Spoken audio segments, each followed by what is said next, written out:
Sehingga dikatakan orang belum paham itu kadang-kadang berapa apa beriman, nggak tahu dia.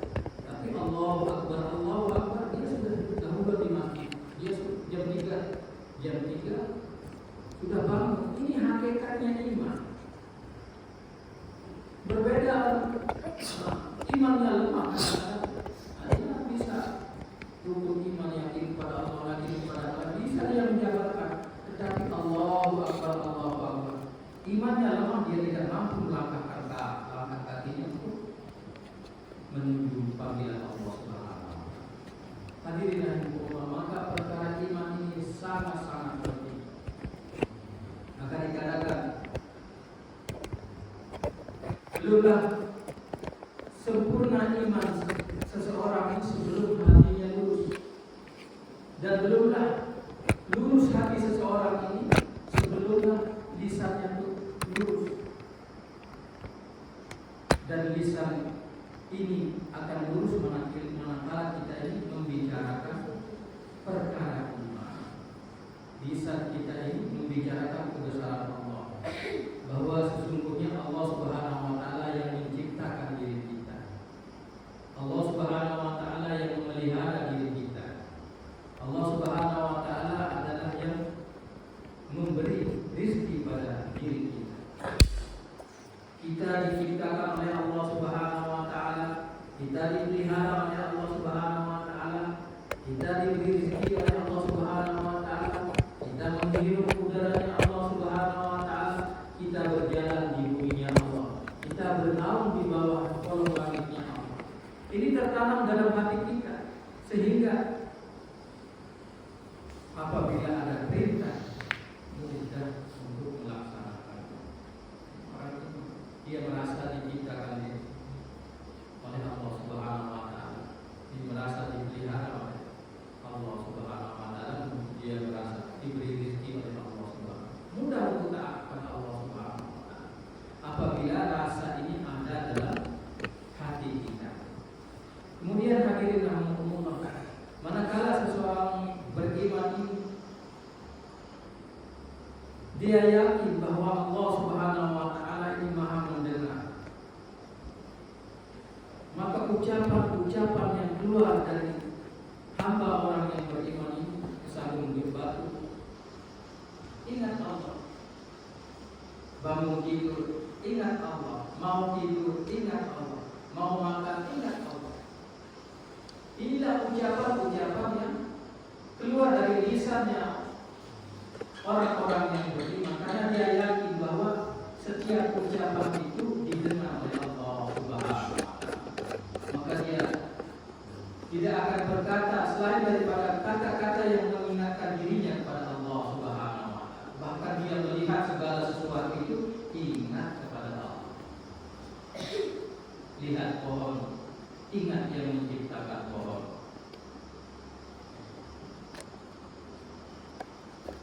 Diberi rezeki oleh Allah Subhanahu wa Ta'ala, ingat kepada Zat yang memberi rezeki. Hadirin rahimakumullah. Kemudian keadaan yang menimpa diri orang beriman ini, Masya Allah, akan terkendali. Keadaan panas, keadaan hujan, keadaan terang, keadaan gelap, ini semua Allah Subhanahu wa Ta'ala yang mengendalikan. Matahari pagi hari telah terang, bukan karena matahari telah terbit, tapi terang itu datangnya dari khazanah Allah Subhanahu wa Ta'ala, dan karena kudrat Allah Subhanahu wa Ta'ala. Ini hari-hari kita belajar dan hari-hari kita ditarbiyah oleh Allah Subhanahu wa Ta'ala. Ini pagi subuh terang. Ini pelajaran, tapi kita tidak pernah merenung. Kita datang terang ini datang dari sinar matahari, padahal enggak. Nanti Allah Subhanahu wa Ta'ala suatu saat akan cabut daripada sinar matahari, sehingga akan gelap. Allah Subhanahu wa Ta'ala memberikan kita tarbiyah dengan keadaan yang berubah-ubah. Malam datang, tarbiyah lagi iman kita.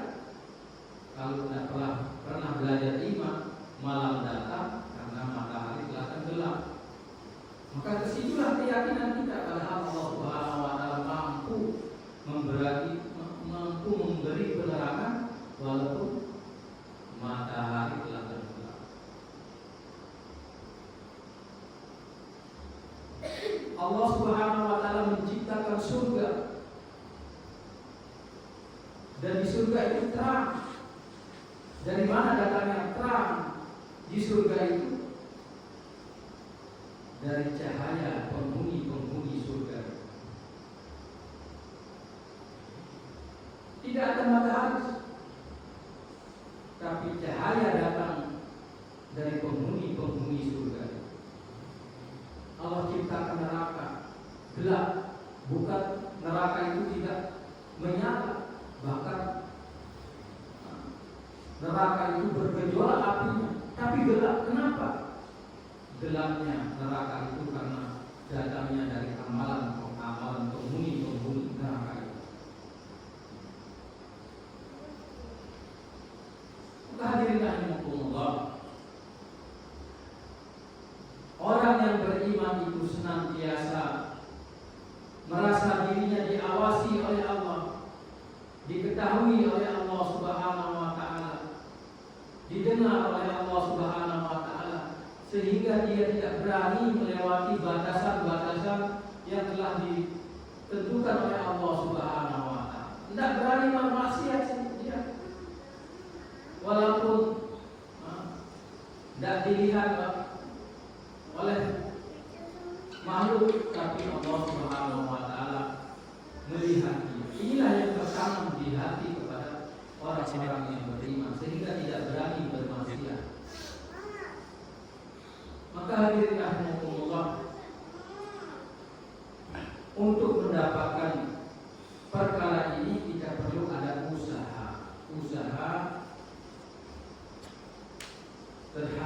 usaha keyakinan untuk mendapatkan hakikat la ilaha illallah,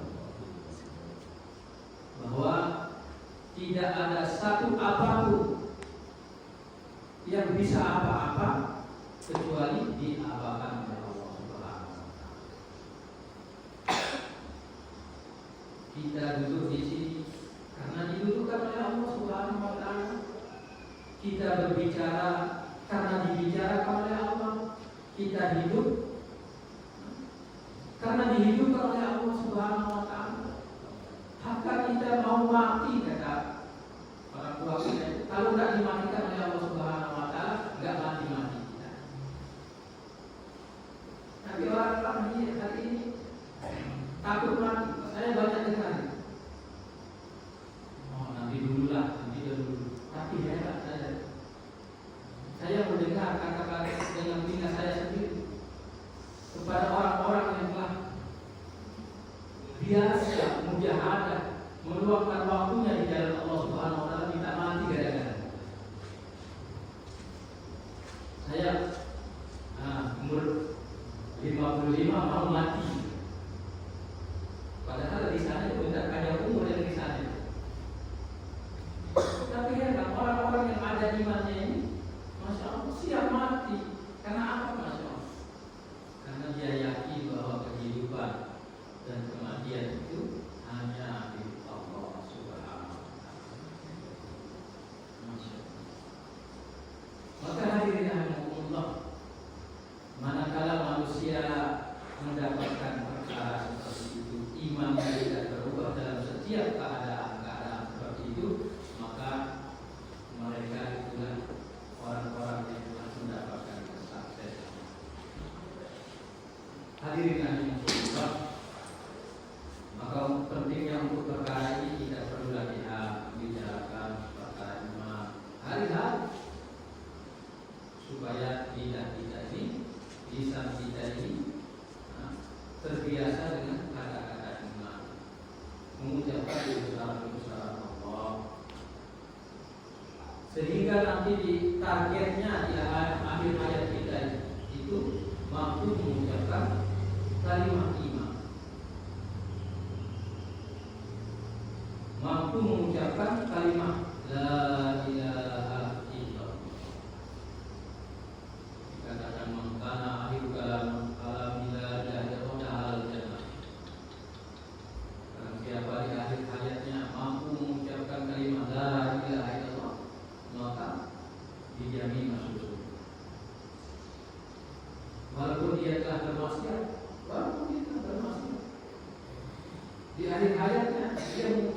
keyakinan la ilaha illallah, dia suatu saat akan masuk surga. Dikatakan hadirin rahimakumullah, ada seseorang yang paling belakang masuk surga gara-gara pernah mengucapkan kalimat la ilaha illallah satu kali dalam hidup, kemudian dimasukkan ke dalam neraka. Dalam kitab ayat Mus'ab di neraka, maka dia diejek-ejek oleh penghuni neraka yang lain. Dia dikatakan, tidaklah kalimat itu dapat mensyafaati kamu, kan kamu dulu mengucapkan la ilaha illallah. Tidakkah kalimat itu dapat mensyafaati kamu? Kalau tidak, apa bedanya dengan saya masuk neraka juga? Maka percakapan ini didengar oleh Allah Subhanahu wa Ta'ala. Maka Allah Subhanahu wa Ta'ala memerintahkan malaikat untuk mengangkat ini hamba yang pernah mengucapkan kalimat la ilaha illallah dalam hidupnya satu kali. Ketika dia disuruh masuk surga, lalu dia ada bekas di dahinya yang bekas tertulis bekas api neraka. Allah Subhanahu wa Ta'ala memandikan dia sehingga menjadi tampak ganteng. Allah Subhanahu wa Ta'ala suruh dia masuk surga. Dia berkata, ya Allah, kira-kira emperan mana? Tidakkah surga itu sudah penuh? Kira-kira emperan mana yang aku tempati? Adakah tempat bagi berdosa ini?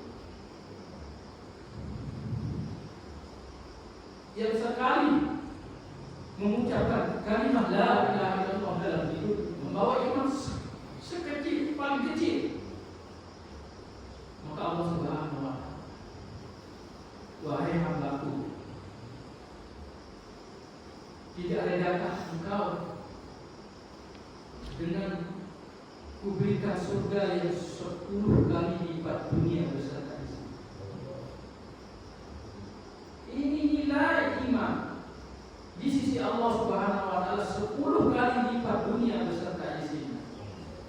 Bagaimana kalau orang yang membawa iman? Tapi hari ini karena kita jarang membicarakan perkara iman, kita hari-hari bicara dunia, maka kita yang kepahaman kita tadi, apabila kita bekerja pikirnya dunia, tujuannya dunia,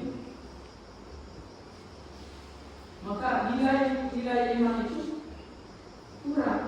Kita tidak tahu nilai bagaimana sholat subuh berjamaah, bagaimana langkah-langkah kaki menuju masjid, tidak tahu.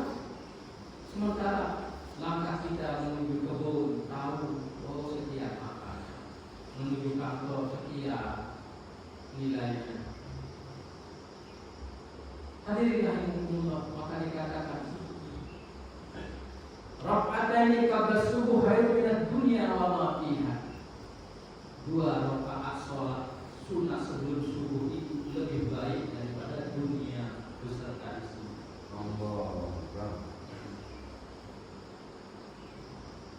Kemudian apabila seseorang hamba menuju ke masjid dengan sholat berjamaah, tidaklah dia melangkah melainkan Allah Subhanahu wa Ta'ala menjadikan langkah pertamanya itu untuk menghapuskan dosa-dosa. Langkah keduanya untuk menghapuskan dosa-dosa ahli keluarga. Langkah seterusnya sampai dia ke masjid membuat derajatnya dinaikkan oleh Allah Subhanahu wa Ta'ala sejauh mana dia melangkah. Itu dari langkah orang-orang yang mau mengerjakan sholat berjamaah, baru langkah kakinya sampai derajatnya naik-naik. Apabila ini kita paham, Masya Allah, tentu ada di penuh masjid ini. Tapi tidak paham, Masya Allah, sholat khairun minan naum. Maka yang dipersiapkan itu mediko bagaimana bocor, bagaimana ini. Tapi bocornya ke akhir kubur tak pernah disiapkan. Kenapa ini terjadi? Karena hari-hari kita isi pembicaraan kita itu, pikiran kita itu pikir dunia.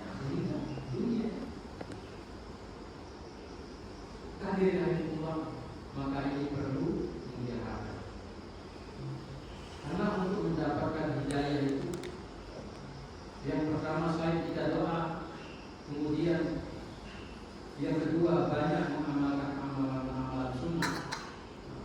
Kemudian yang terakhir untuk mendapatkan hidayah itu adalah walladzina jahadu fina lanahdiyannahum subulana wa innallaha lamal muhsinin. Kita ini mau capek-capek untuk taat kepada Allah Subhanahu wa taala,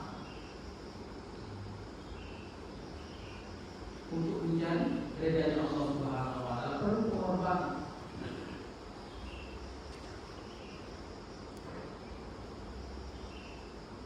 Dan di dalam mujahadah kita ini, pengorbanan kita ini, Allah Subhanahu wa taala suka nanti dengan hidayah. Kalau perkara ibadah dalam diri manusia itu kalah kita dengan malaikat. Tapi kalau perkara mujahadah, malaikat tidak ada apa-apanya. Iya, malaikat tidak pernah rasa lapar, tidak pernah merasa ngantuk. Tapi kalau perkara mujahadah, kita dari malam lagi asik-asik tidur, ngantuk, membagi sampai matanya pedas, tapi kita pasang ada kepada Allah, mohon kepada Allah, sholat tahajud, zikir, baca Al-Quran, istighfar, menangis kepada Allah Subhanahu wa taala. Maka capek-capeknya seperti itu akan Allah Subhanahu wa taala tukar dengan hidayah. Apabila hidayah telah datang dari dalam diri seseorang, maka kemana pun dia melangkah sampai ujung dunia. Kalau hidayah sudah petunjuk datang dari Allah, dia tidak akan tersesat jalan. Tapi kalau hidayah sudah menjauh dalam diri kita, maka seluruh manusia ingin memberikan dia jalan, ingin menunjukkan dia jalan, maka tidak bisa. Tetap saja dia ajar, ayo ya nanti saja punya bangsa dulu lalu mati. Karena hidayah semakin jauh. Kenapa hidayah semakin jauh? Karena tidak ada pengorbanan dalam amal-amal agama. Memang berkorban untuk agama ini memang harus disengaja. Karena di dalam pengorbanan itu Allah Subhanahu wa taala itu kan.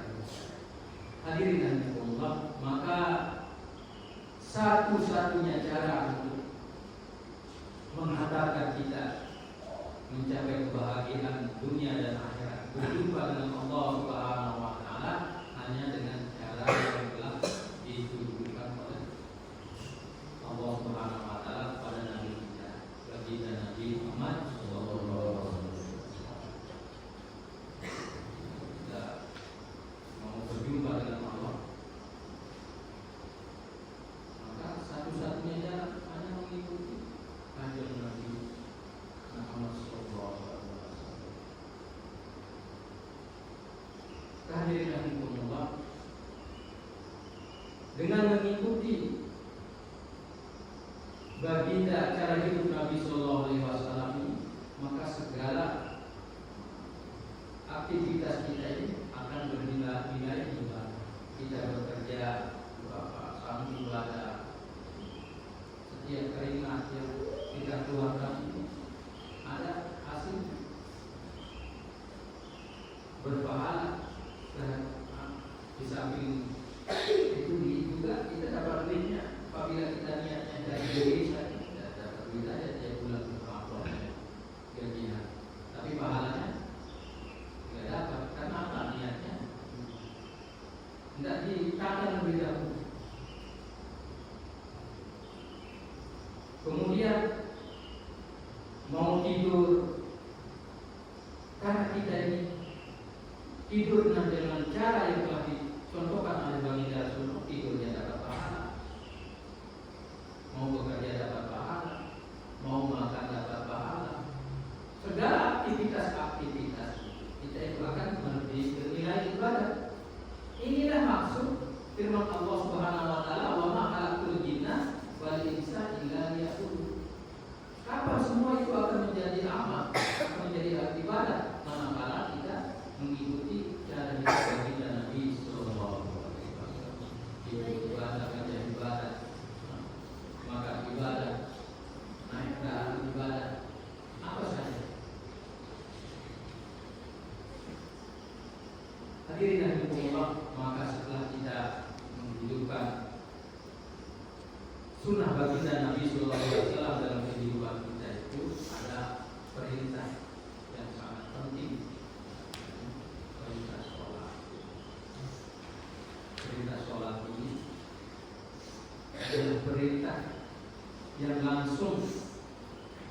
kita itu di Isra dan Mi'rajkan, membawa oleh sholat. Tapi hari ini oleh amalan sholat itu kita menganggapnya sebagai beban.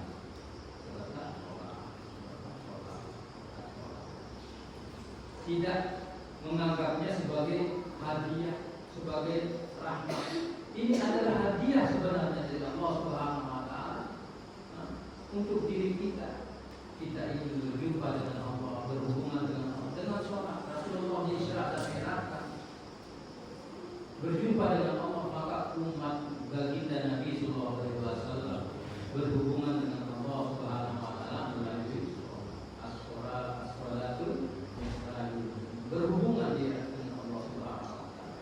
Ketika Allah Subhanahu seorang hamba mengucapkan Alhamdulillahi Rabbil Alamin Ar-Rahmanir Rahim Maliki Yaumiddin, ini dijawab oleh Allah Subhanahu Wa Taala, tapi kita tidak tahu. Tapi ini ucapan kita, bacaan Fatihah kita itu dijawab oleh Allah Subhanahu Wa Taala. Hambaku menyanjung aku, hambaku memuji aku. Ini dijawab oleh Allah Subhanahu Wa Taala. Iyyaka na'budu wa iyyaka nasta'in, dijawab oleh Allah Subhanahu Wa Taala. Ini separuh untuk hambaku, separuh untuk aku. Ihdinas siratal mustaqim. Oh, hamba ini tidak hidayah. Maka perkara hidayah kita doa. Ihdinas siratal mustaqim 17 kali kita hidayah. Karena tanpa hidayah dari Allah Subhanahu Wa Taala, tidak mampu kita mengedipkan satu kedipan mata.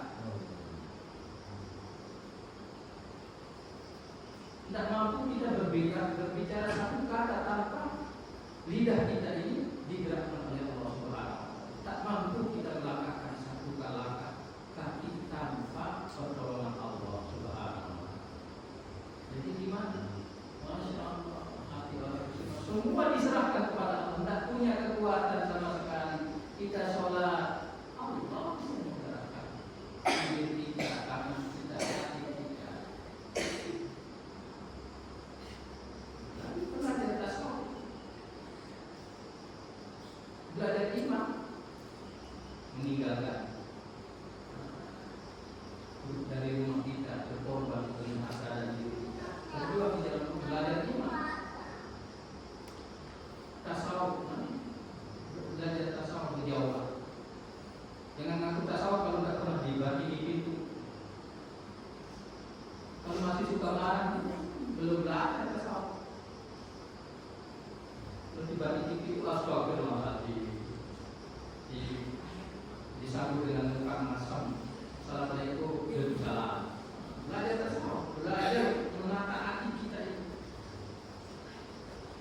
Hari ini kita senang waktu dipuji, di samping-samping baru kita senang. Tapi untuk menata hati kita ini belajar silaturahmi. Apabila kita disambut dengan wajah yang masam, dibagi di pintu, diundang orang ke masjid, yang penting bagi saya itu duit Pak. Masuk ke masjid, kurang gitu lagi. Bagaimana kita harus menata hati kita? Tatkala kita berjauh bersilaturahmi seperti ini. Ini pelajaran tasawuf, iman, belajar tauhid, dan meninggalkan kesibukan-kesibukan kita. Belajar iman, belajar tasawuf, berjauh.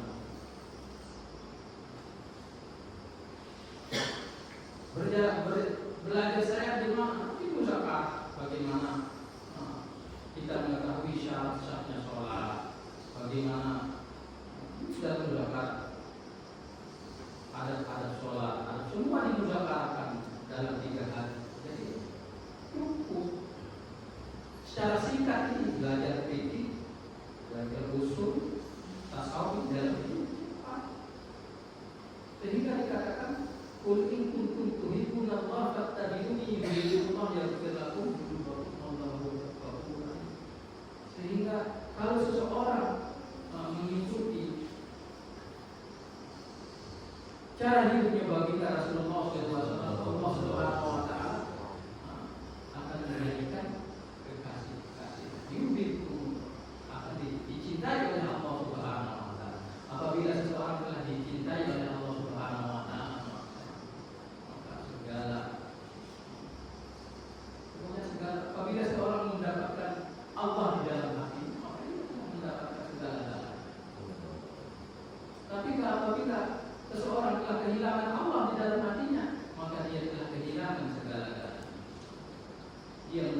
harta yang begitu banyak, tapi ketika dia sakit tidak lagi berzikir pada dia pikir aku ingat obat ingat.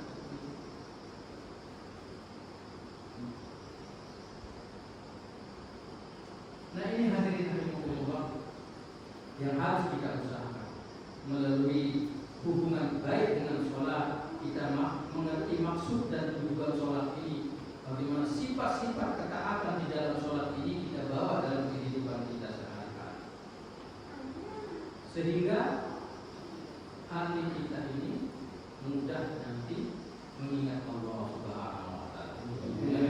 Perlu kita belajar menuntut ilmu. Kita datangi para ulama, bertanya kepada mereka tentang perkara dunia dan akhirat, sehingga kita mengerti mana yang hak, mana yang batil, mana yang sunnah, mana yang bid'ah. Kita datangi mereka.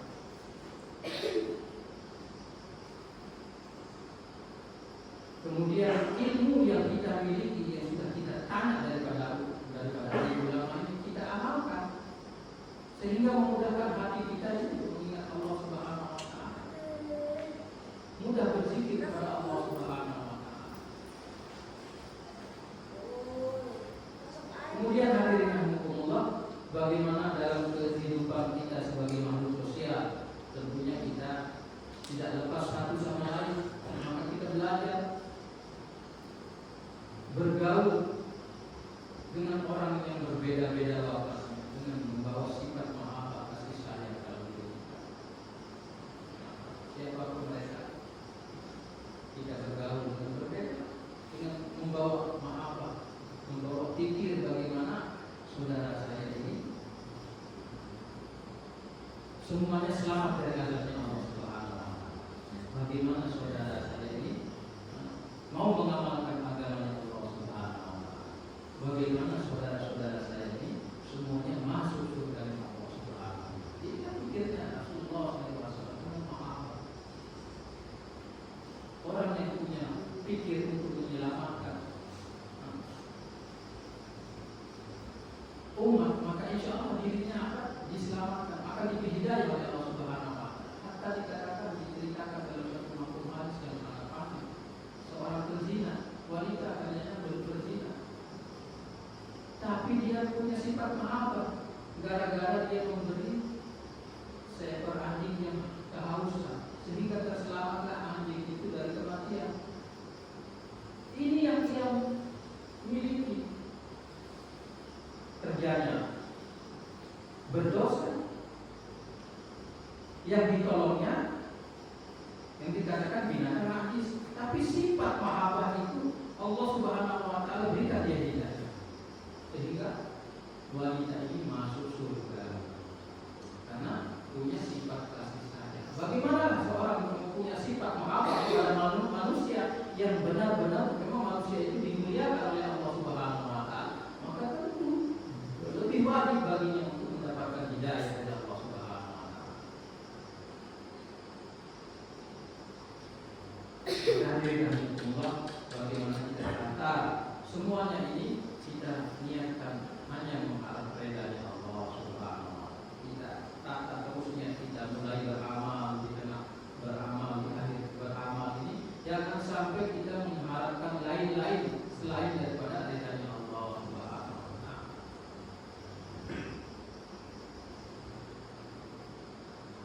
Nah, barulah Allah Subhanahu wa Ta'ala akan melihat daripada diri kita ini dengan pandangan rahmat, mana semuanya kita tata, walau sekecil apapun amalan itu, apabila hati kita niat ikhlas karena Allah Subhanahu wa Ta'ala, maka Allah Subhanahu wa Ta'ala akan memandang daripada amalan-amalan kita. Tapi sebaliknya, manakala hati kita tidak ada keikhlasan, tidak kita tata sebesar apapun, maka tidak akan dipandang amalan itu oleh Allah Subhanahu wa Ta'ala.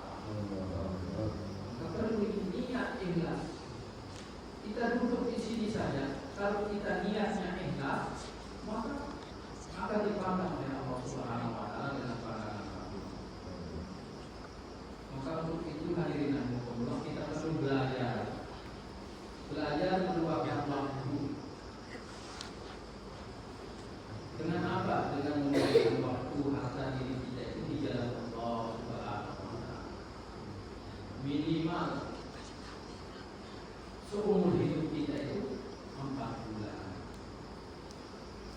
Belajar apa? Belajar iman. Setiap tahun 40 hari, setiap bulan bagaimana kita meluangkan waktu kita 3 hari. Untuk apa? Untuk mendapatkan semua itu, mendapatkan iman, untuk mendapatkan hakikat amal, untuk mendapatkan hakikat sholat, untuk mendapatkan hakikat ilmu, untuk mendapatkan hakikat zikir dalam kehidupan kita, untuk mendapatkan sifat-sifat yang baik dalam kita bermasyarakat, untuk mendapatkan keikhlasan dalam setiap beramal itu, maka harus berkorban. Tanpa pengorbanan, Masya Allah, mungkin kita punya pengetahuan, tapi untuk amal itu kadang-kadang masalah susah. Maka kita harus berkorban. Karena di dalam berkorban ini Allah Subhanahu Wa Taala janjikan bisa. Kalau orang mencuci baju, kadang-kadang baju itu ada tidak mau hilang kotorannya, susah. Tapi apa yang terjadi kalau orang mencuci baju itu, tangan dia lebih bersih dahulu. Karena kukunya bersih semua. Walaupun bajunya masih kotor, tapi tangan dia lebih bersih dahulu. Begitu kita mengajak orang itu nggak mau masih itu. Ada apa sih masih?